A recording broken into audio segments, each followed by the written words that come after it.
I just wanted to say on behalf of Leapgen, congratulations to the whole PAFOW community and the work that Al and others have put into it. It's an amazing initiative, one that our industry needs so badly. And Al, it's life work. You and I have been doing this for a long time, so just be proud of yourself and know you're making a difference. So real quick, from an introduction standpoint, my name is Jason Averbook. I'm the CEO and co-founder of an organization called Leapgen. And I'll talk about Leapgen in a few minutes, a little bit more. For those of you that are following along, you can connect with me on LinkedIn at Jason Averbook. Feel free to follow along on Twitter as well. There's a picture of me when I look better. Here's me now. So what we're going to do for the next period of time is really talk about four key things, and give you some tools to take away. And by the way, I am looking at the chat as we're presenting here. So for those of you out there, please say hello. And if you have questions as we go along, please bring them up. So I'm going to start with how this people game has changed, and it's changing before our eyes. Second of all, we're going to talk about how to design this concept of a people-first experience and the role that data plays in that. Third, a discussion of how the role of HR is changing and continues to change and will always continue to change in the role of supporting the workforce. And lastly, the role of people data in supporting HR. So those are the key points. Michael, great to see you. Thank you for saying hello. And what I'm going to do really quickly is talk to you about Leapgen. Leapgen's an organization that I founded along with Mike Brennan about 4 years ago. Well, actually, it's our birthday, 4 years ago. And really, the focus of it was all about thinking about how do we leap? And LEAP stands for love, energy, audacity, and proof. Okay? Love, energy, audacity, and proof.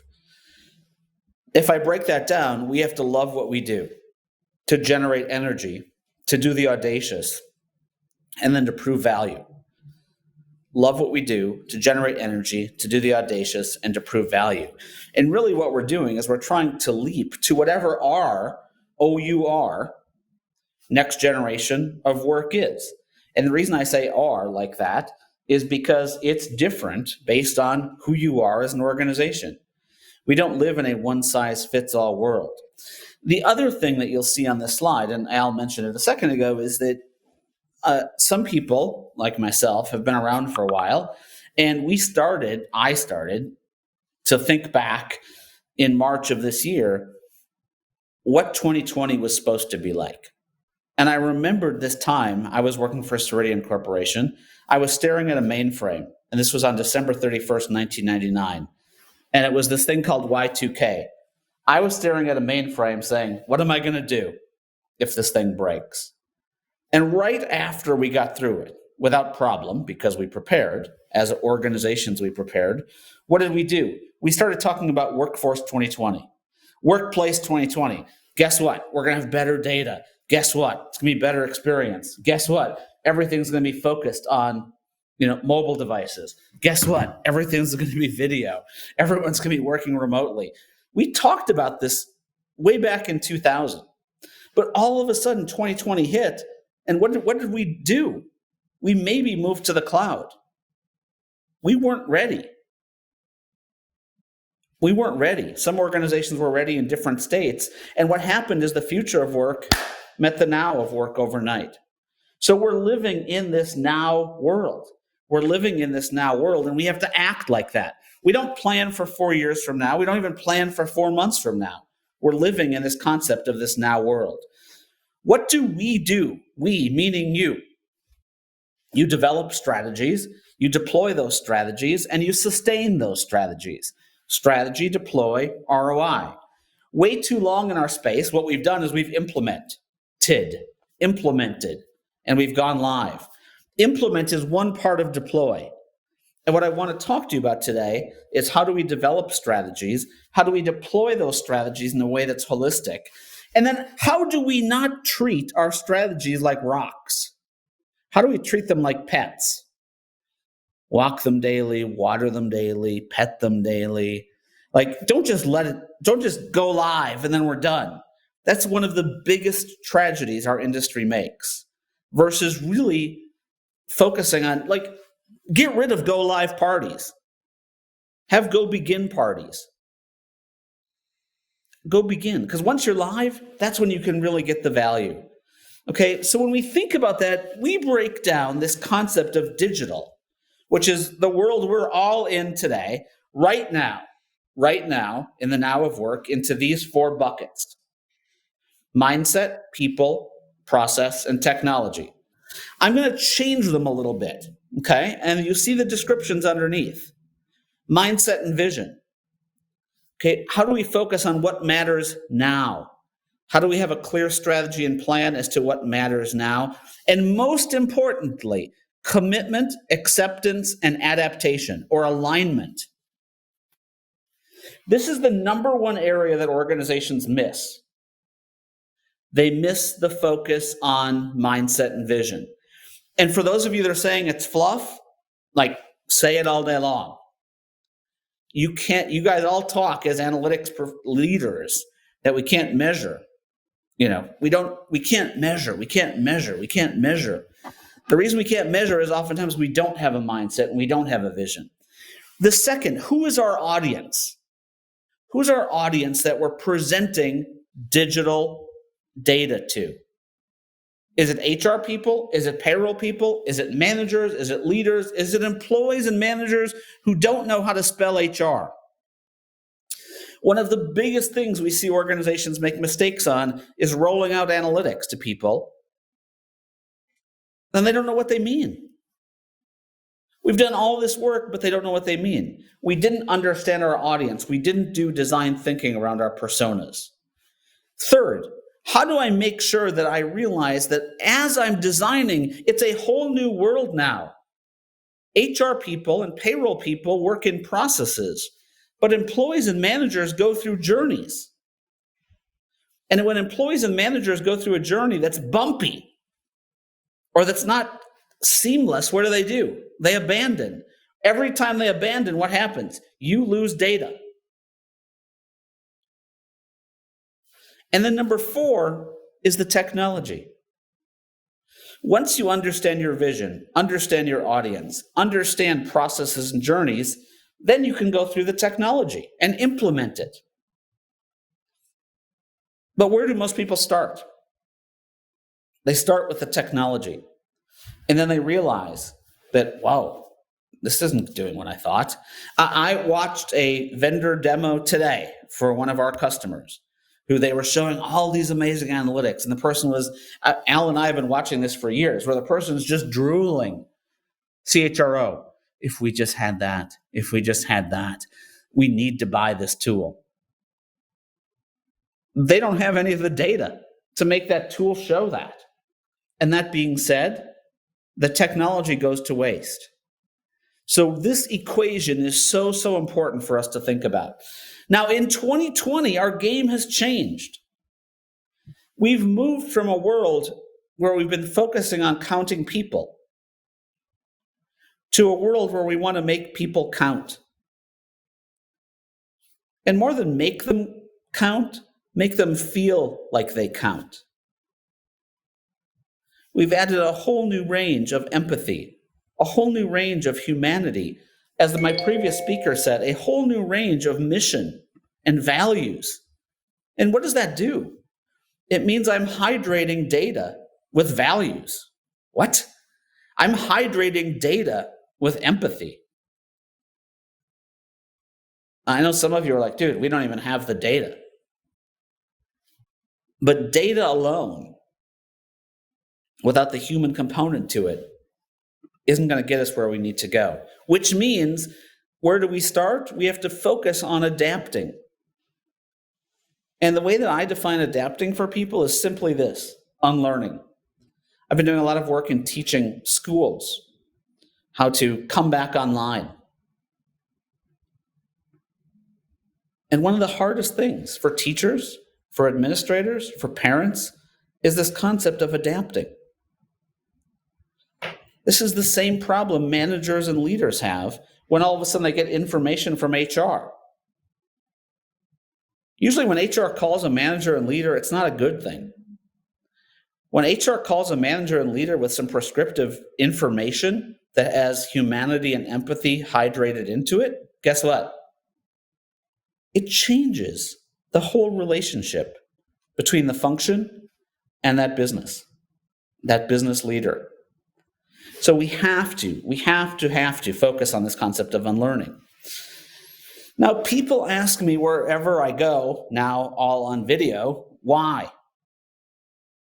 And, I hate to say this, but 2020 has been a hard year for those of you that don't like change. For those of us that do like change, 2020 has been a hard year. I wish I had a better way to interact with you guys. In your chat, just say whether you're green, yellow, or red today. Green means you feel great. Yellow, okay. Red, not so good. What that is that I just did is trying to understand. Al feels green. Thank you, Al. What I'm trying to do is leverage data to understand how you're feeling. And workers have changed forever where they want that. What matters to them, why it matters to them. Laura, thank you. James, thank you. They've changed. Workers have changed. On top of that, business has changed. Maria's yellow. David is yellow. Anonymous is yellow. Now, really quickly, I'm going to throw a little bit of a curveball at this presentation. David is yellow.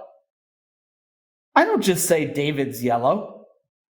Vanessa's yellow. I don't just say Vanessa's yellow and say, oh, cool. What do I do as a leader? What do I do as a leader? I just don't consume that data.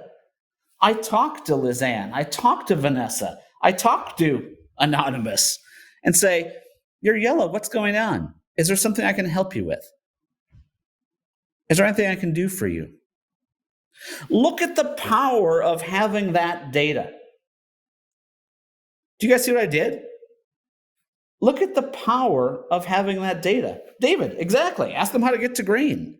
Now, some people are never going to turn green, but what can I do for you, David? How can I help you, David? If you ever want to show someone the power of data, do that little exercise. Green, yellow, red.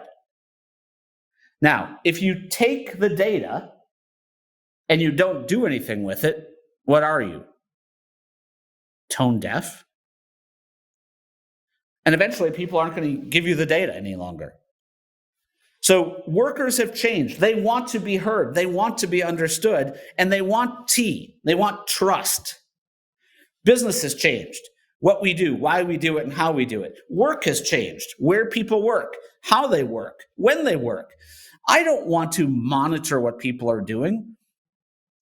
I want to measure how people are feeling. So many people are approaching the pandemic world we live in. Thank you, Laura, for saying tone-deaf hypocrite. I wasn't going to go there, but that's the perfect word.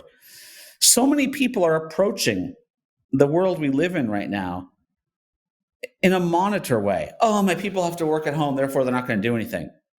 That's not the way to approach this. The way to approach this is, how do I measure people and enable them, not monitor them, enable them. If I'm being monitored, how do I feel? Once again, someone's watching. There's HR again. If I'm enabling, I feel like someone's there for me.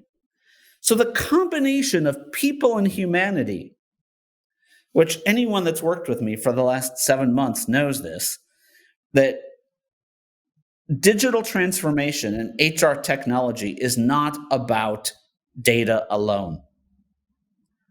It's not about technology alone. We are far overdue to infuse people, humanity, into everything we do. Lose some of our command and control, focus on leveraging data to drive different outcomes. That, my friends, is what we call our, OUR, now of work. Now, how do we get there? And what does it look like? What does it look like? Actually, before I do that, Michael just made a comment that I love. And Michael, who I love personally, is a perfect person to make this comment. But we need to have definitions. Jason didn't define what red, yellow, or green was. One of the things I love and I hate about Michael's comments is, as someone who spends every day with CHROs in the room arguing about what red, yellow, and green is versus helping people, it gets really frustrating. I'm trying to directionally make humans and workers better. I'm not trying to measure the scientific differentiation or differential, excuse me, I can't even say it, between red, yellow, and green. And I think that's really important. We're not the payroll department where the every cent matters. We're the people department where every life matters. And I think it's really important that we think about that. So, Michael, I loved your comment. I'm sure you're going to roast me for it, my response. But I loved your comment because people ask me it all the time. Oh, how do you give a 5 versus a 4 versus a 3? How do you give a red, yellow, green, et cetera, et cetera, et cetera? Maria made a comment also. What I've noticed is that people like to tell, not to ask questions. The learning process from each other is yet to be developed. And Maria, you're exactly right. You have to create a safe space. We do a Friday meetup that a number of people from the PAFOW network are part of. Every Friday, Jess Van Bank, our chief marketing officer, and I do a live show. And one of the things that came out in our live show a few weeks ago was that 88%, 88, don't feel like their employment, their place of employment is a safe space to talk about how people are feeling. That's hard, and it's really unfortunate. But those organizations that will lead, those organizations that will win whatever we call this talent world we live in today, are going to create those safe spaces. What we're doing in this world is we're thinking about, where do people and machines meet? How do I leverage data with people? I like to think of it with 3 body parts: hands, heads, and hearts. Hands, heads, and hearts. What are people good at? The hearts work. And a lot of the heads work. What are machines good at? The hands work. And a little bit of the heads work. So it's really important, as organizations go through this concept of digital transformation, to truly change the way they're working, not just put in new technology. Putting in new technology is technology transition. Digital transformation is changing how we work and understanding that better data and better people practices are going to be our competitive edge. Now, what does that look like? I wanted to share with you an example of something that we build for organizations every day. And it's called a vision statement. It's called a vision map, to be honest with you. And I hope that every one of you have one of these. If you don't, you're driving blind. But the first thing is, what's our analytics vision? And by the way, everyone needs to be aligned on this. Second, what are our guiding principles? What are the guiding principles we're going to use? Third, what do I want my experience to feel like? What do I want the attributes to feel like? And then last, how am I going to measure success? Does that make sense? What's my vision? What are my principles? What are my attributes? And then how am I going to measure success? This is so important, the measure success. Most organizations we go to talk to don't have measures of success. Their measure of success is back to that go live. And it's really important that you invest the time. You saw that 35% was about vision and mission. That's what this is.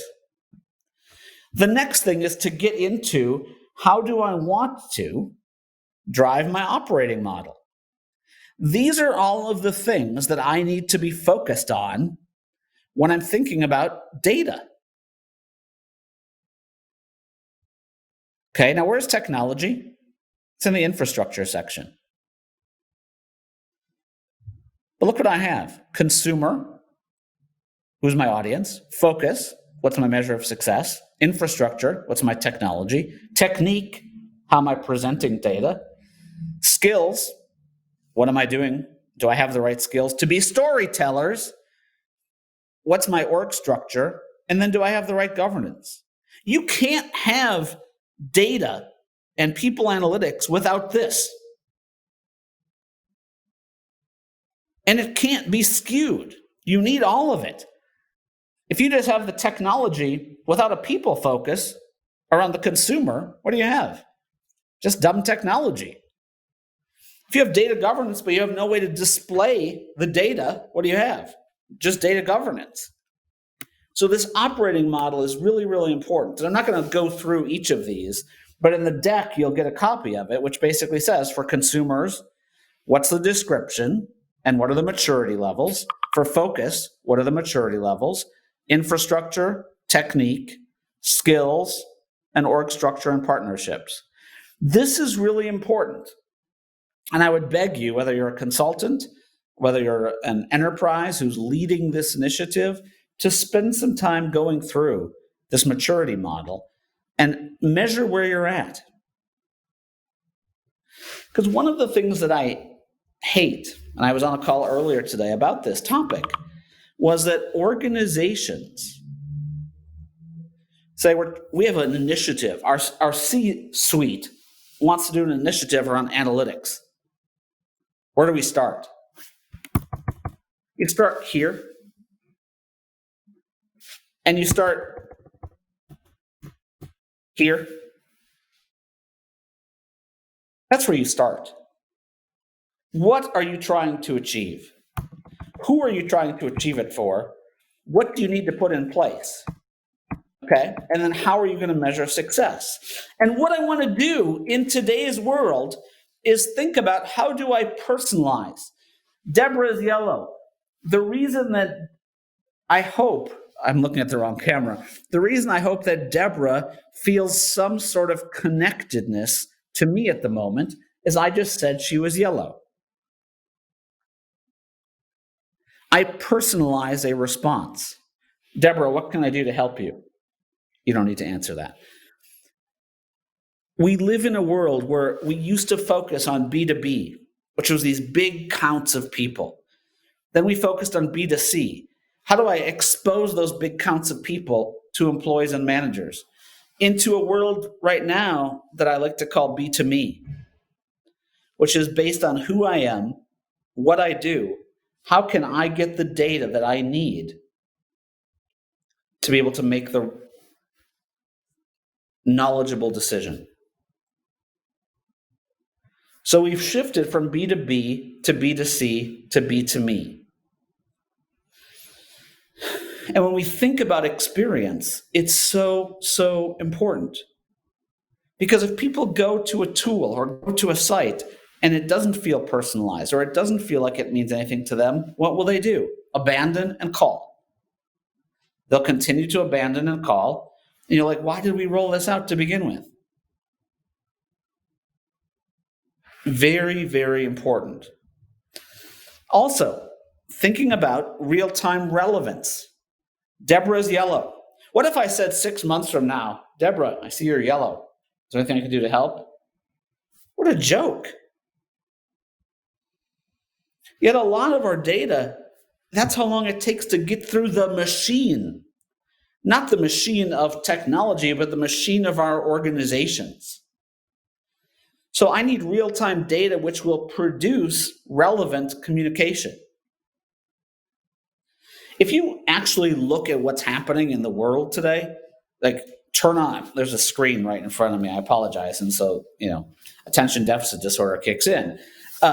If you don't have information, there's something on a screen right now that says, I don't have info. If you don't have information, how do you communicate? You don't. If you can't communicate, how do you trust?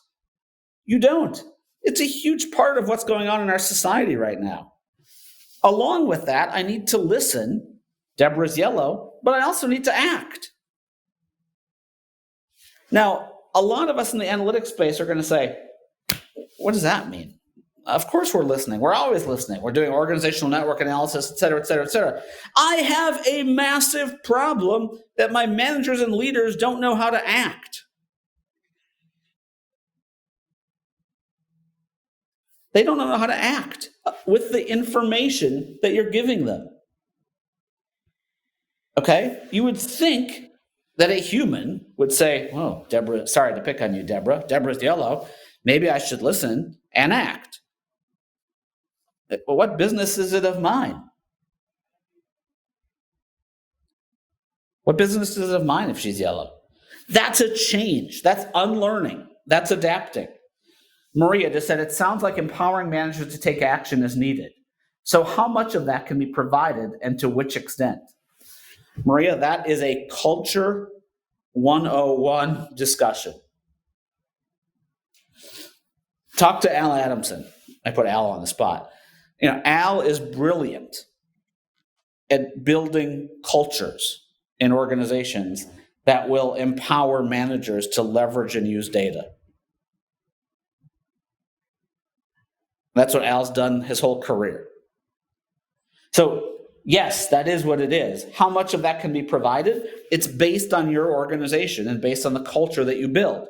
If you set up the mindset and the vision, if you do a great job on organizational change and getting people to buy into it and get them to become addicted, a lot of people focus on adoption. I always say, don't focus on adoption, focus on addiction. How do we shift from adoption to addiction?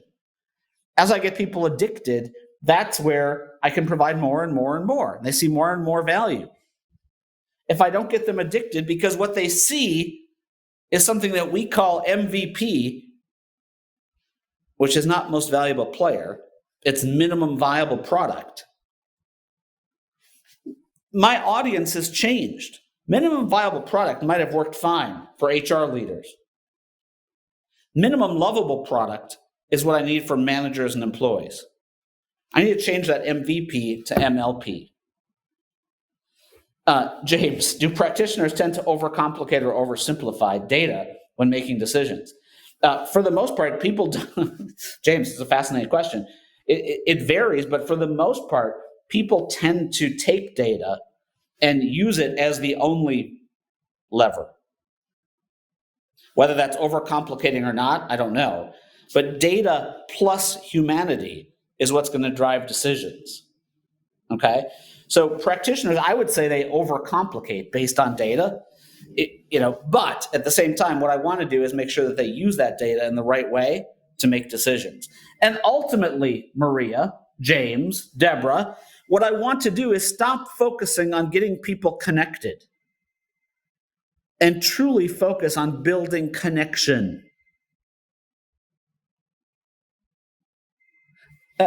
It's still so fascinating to me that our goal is just to get data to people. That's just getting people connected. To me, that's not enough. That's not Workforce 2020. That's not the now of work. The now of work is building connection and being able to present data to people that they can use and they feel like it's to them, that it's designed for them, it will help them, and it will benefit them. That's a connection versus connected. So what's the role of HR in this area? The role of HR is to, first of all, think your way to patience. We need patience from HR leadership. We need patience from the business, and we need patience from our workforce. We have to say, thank you. Thank you, Deborah, for telling me you're yellow. If you just give me data once again, and I don't thank, or I don't show proof, what happens? It's not used. Managers in today's world need to stay and become human. Now, why do I have stay and become? Sorry, because people every day say our managers aren't That's not what they do. Like, what do you mean that's not what they do? They don't ask people how they are? They're like, well, they used to, but now that they're not coming into the office, they don't. And some of them never did anyway. Like, let's go back to a problem that we can solve. That's not a manager. Just by giving them data doesn't mean it's all of a sudden going to make them human. Managers are designed, and the role was designed to enable and support their people. Data is a way to help them do that. But if they're not enablers and supporters to begin with, don't think that the data is all of a sudden going to do that. In the digital now, which is the now of work, we have to teach our managers. And guess what? The way to teach is just to do. We don't need to send them to training. Give them some examples. As I said earlier, one of the best ways to do this is to tell your managers we're going to enable the productivity of people versus monitoring their activity. That adds a level of humanity right there. Tell your managers we're not going to do the dumb once-a-year performance reviews. Why? Because they don't do you as a manager any value, add any value to you. Hey, we're not going to do the once-a-year engagement survey. Why? Because they don't value to you as employees and managers. We can't just talk. We have to prove that we in HR, our job is to help make these people human and to drive productivity versus monitoring activity. And thinking about how do we check in on people versus checking up on people. There's such a difference here. If you feel like you're being checked up on, what do? James, what are you doing while you're listening to this presentation? That's checking up on him. James, it's been a long time since I saw you over in Dubai. I hope you've been well. How are you? I'm checking in on him. Those are two completely different ways of being. And what I can do with that data is then act upon it.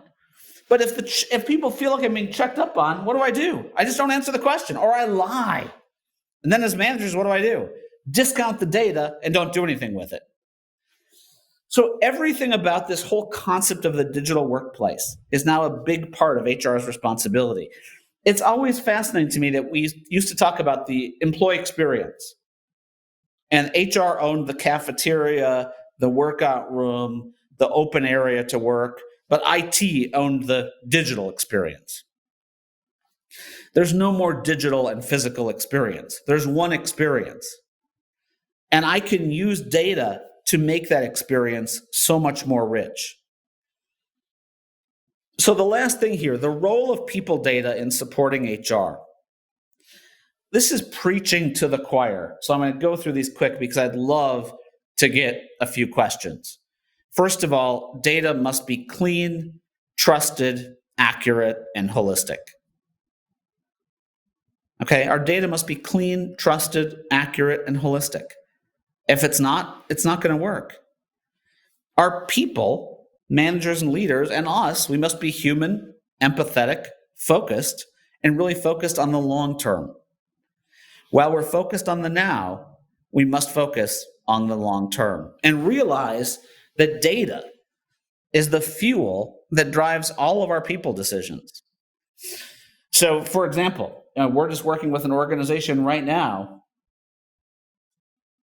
I'm reading Anwar's comment. We're working with an organization right now where I said, guys, your number one thing is not to create a better user interface. Your number one thing is to create a better data foundation so that you can create a better user interface. People are sequencing data wrong. In today's world, data is the fuel. And without the fuel, we're not going to go anywhere. So very, very quickly, what I wanted to do is just throw up this QR code. We do these Mindset for Success sessions frequently in more detail than what I was able to go through today. Oh, I left 10 minutes. Perfect. Feel free to scan that or send an email to hello@leapgen.com. We'll send you these slides as well as send you that Mindset for Success session, or get it scheduled with your leadership team as well. Thank you guys for the time. And Al, I left 11 minutes, 1 minute more. I'll turn it back over to you.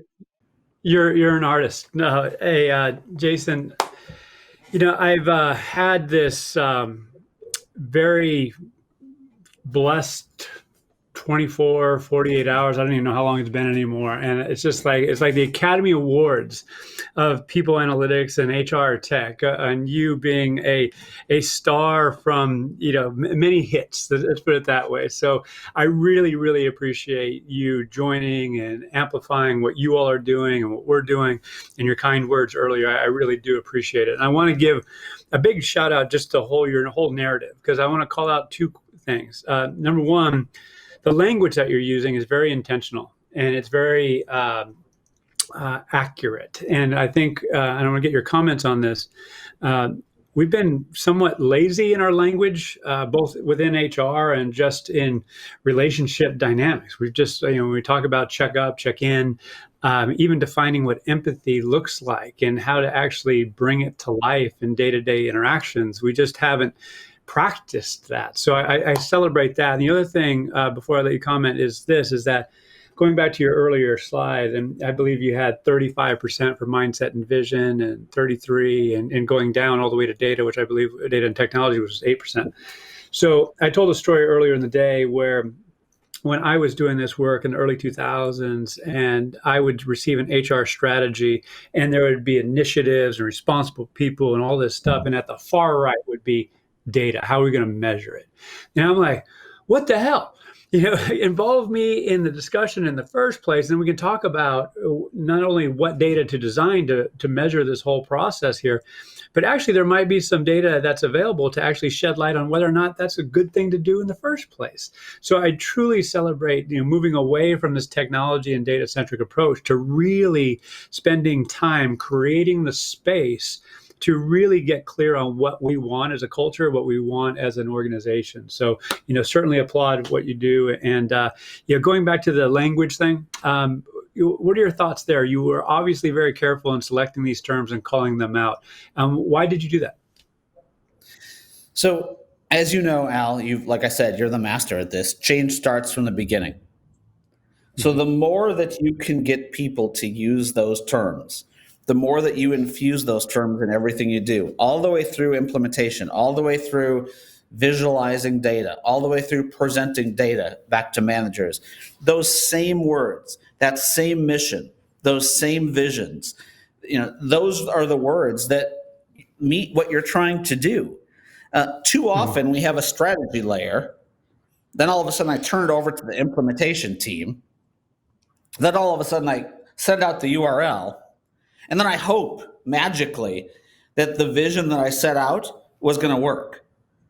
And it almost never does. I mean, it's almost impossible for it to, if you think about it, from the time that I set up a vision in a conference room until all of a sudden I'm sitting in Spain and I get a piece of data and I have no idea what to do with it.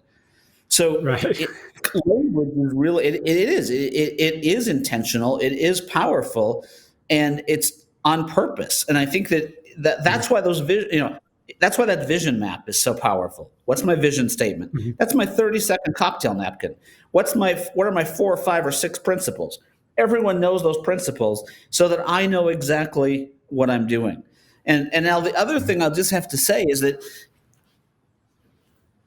and this is I get a little bit emotional sometimes on this topic, so I'll try not to. The business case for data drives me effing crazy.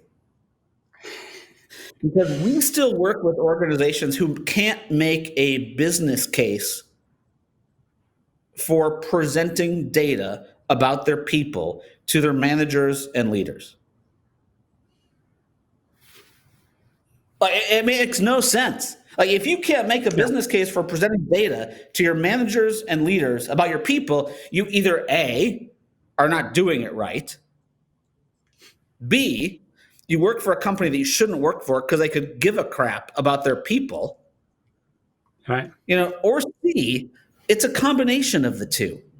But if you're spending 60 to 70 to 80% of your spend on people, and you can't get a business case across to get data to your people, to your managers and leaders so they can better manage them and support them, I don't even understand why we're in the space.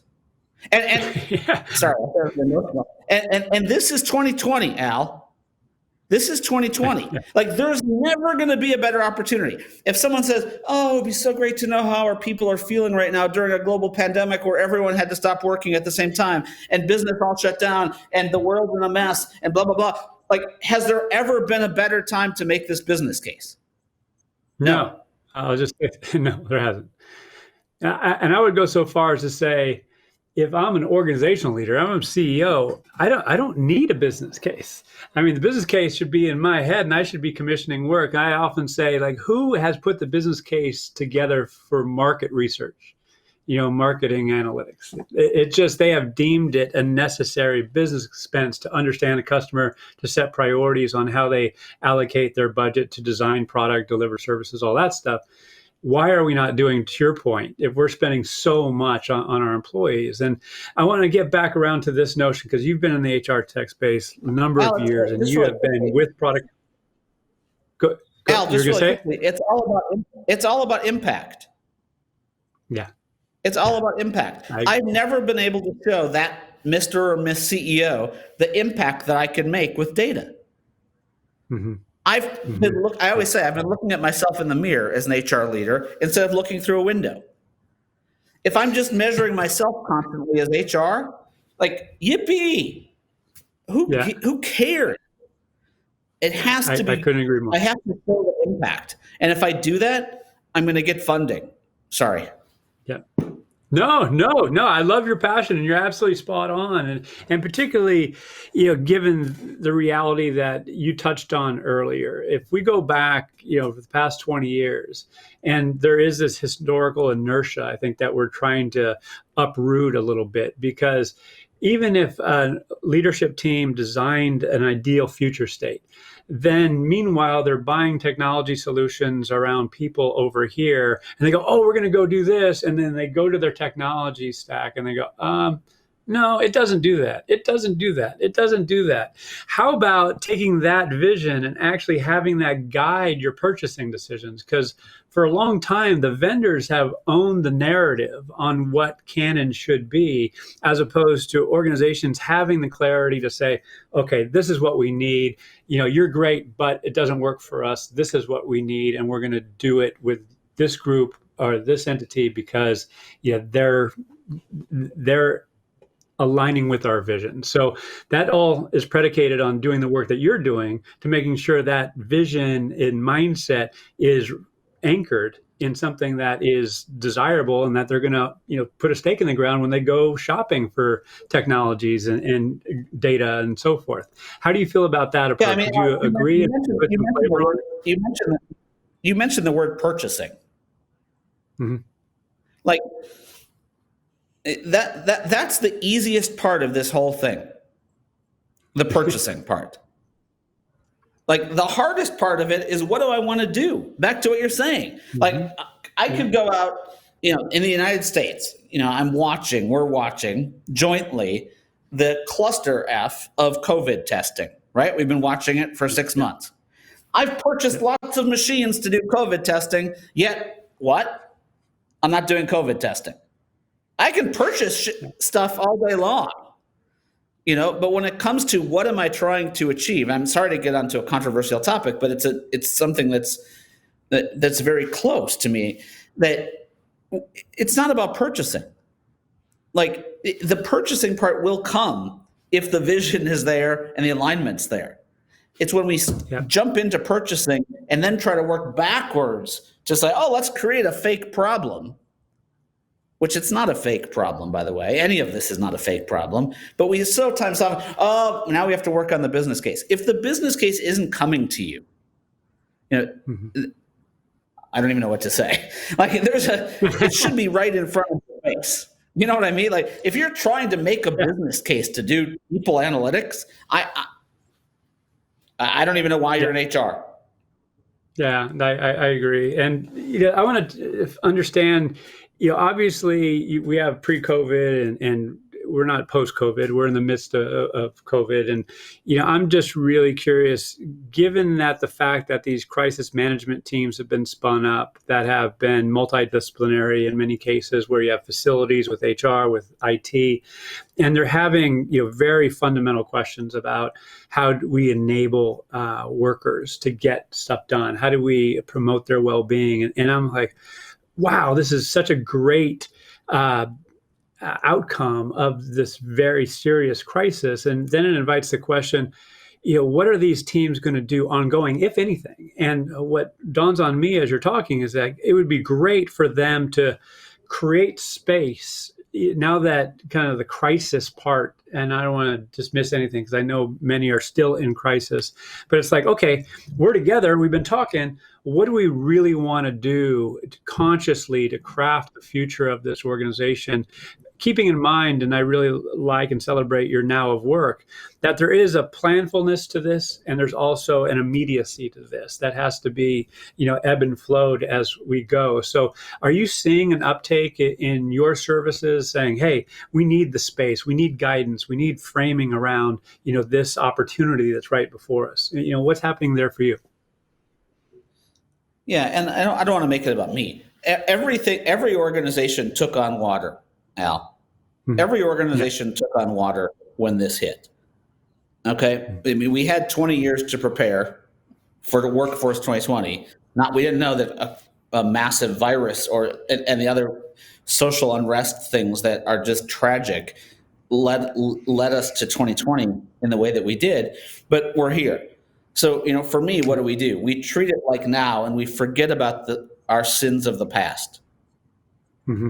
And I'm really calling them sins of the past because it's a different world. Static strategy is dead. Stop. Organizations are still going through a 3-year budget process right now. I'm like, you actually think you can determine what's going to happen for the next 3 years? And I know that that's how we've done it in the past, but they have to think about, how do I think differently? So it's a new time to think. B, it's how do I actually realize that I love saying this, but people will shoot me. Nothing is the same. There was a time when COVID first started. I don't really say this to many people, where I was hoping it would last a while, not necessarily this long, but I was hoping it would last a while. And the reason why I was hoping it would last a while is because we needed impetus.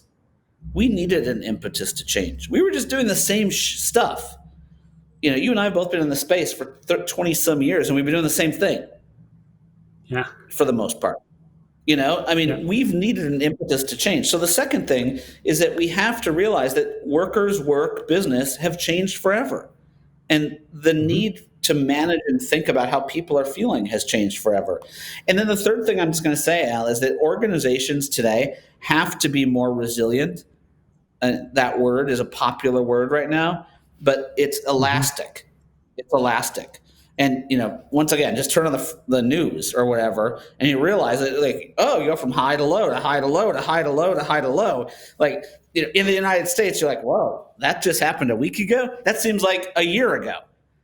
Our cycles are so elastic right now, and there's no sign of them slowing down, that we have to build that resilience muscle into what we do. And data is a huge way to do that. But it's frequency. Yeah. It's relevance. It's not once a year. Yeah, I really couldn't agree more. And I'm really, I'm both excited, and I'm also kind of, I don't know what's the word, because I just don't want the opportunity to be missed. And so I certainly celebrate the likes of you out there putting forth this narrative and delivering services against it. And I know with your humble way of being, you're not going to take advantage of this to the extent that I would like you to. But I really would like you to just share a little bit. Just really quick, from an industry standpoint, this is, at least for me, and I think for you, I don't know that for sure, but this is our last chance.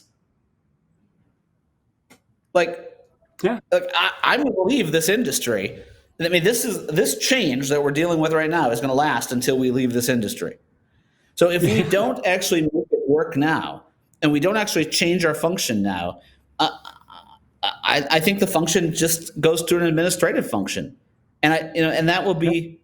I mean, I won't want to be in it any longer. Yeah. No, so, just really quickly, what it's done for our business has been great. Organizations have to digitally transform. We're trying to get people to say, don't just move to new technologies, change the way you work. Every single person I can get to listen to that message, like I will, because I feel like it's the last chance. It's been great for our business, but at the same time, it's not about us. It's about an industry that I've grown up in. It's an industry that's taken care of me, and it's an industry that I try to give back to with people that I love, like yourself. So, it's all good. That we're breathing. We're here. You're making it. And I just want to say, what you're doing is, I know you launched this pre-COVID, 4 years ago. Happy anniversary to you and Mike, by the way, and the Leapgen team. It is the case that you are very well positioned to take advantage of a need that is, frankly, undersupplied right now. And that's where I really encourage you to keep going and keep voicing what you're putting out to the world, because we need to create space to do the slow thinking, to really design. And I don't see enough leadership teams carving out that space, particularly in this virtual world that we're in right now. I think it's all the more needed, and yet I just don't see it happening enough. When we talk about employee experience, when we talk about culture, all these words that are flying around, how do you actually do the work? I think it's just nice article, nice presentation, but actually rolling up the sleeves and doing the necessary work is what's been lacking, and you facilitate that. So I celebrate you. I celebrate your team. I really appreciate you making the time. So any closing comments? Yeah, just one last thing. That whole thing that you just said, it's much harder to unlearn than it is to learn. Yep. And to me, that's what we're doing. We're helping people unlearn that HRIS doesn't need to report to Comp and Ben and get buried, that analytics isn't something that reports to HRIS and gets buried, because it should be at the CHRO level, if not higher. Like, getting people to unlearn that stuff, that's all of our mission right now. And the more we can remind at scale too. Yeah, the more we can remind people every single day of that. And by the way, all of us can do it at scale better right now, because look, I'm looking under your smiling face there, and I see PAFOW Global.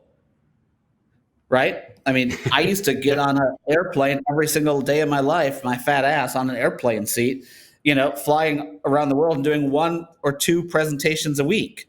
Now I can do 6 a day. We can make it's more scalable. We can make a bigger impact. So it truly is our time, and I hope we don't wait. We won't waste it. We as an industry won't waste it. No. Well, again, Jason, thank you very much. Happy anniversary to Leapgen team, and hope to get together with you before too long, my friend. LA is not too far, and hopefully we'll be able to do that before too long.